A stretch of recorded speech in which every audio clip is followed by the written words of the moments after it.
sa San Jose West Central School. Ngayong araw, tatalakayin natin ang kahalagahan ng pamamahayag. Ang pamamahayag o journalism ay mahalaga sa ating lipunan, paaralan at bansa dahil ito ang ating pangunahing daluyan ng impormasyon at katotohanan. At kasama ko po ngayon ang aking ate Ella na isang mag-aaral sa kolehiyo upang sagutin ang aking ilang mga katanungan. Ang aking mga katanungan ay, para sa ating paaralan, ano ang matututunan ng isang estudyante sa campus journalism?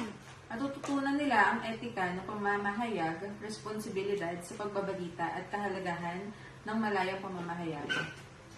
Para sa ating bansa, paano nilalabanan ng mamamahayag ang fake news?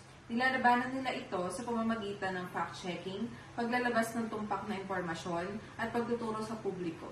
Salamat Ate Ella sa iyong mga kasagutan. Ang pamamahayag ay hindi lamang simpleng pagbabalita. Ito ay isang mahalagang haligi na ating lipunan, paaralan at bansa. Muli po, ako po si Edramel Bustiniano ng SPJ for Filipino. Maraming salamat po. Hanggang dito na lamang po.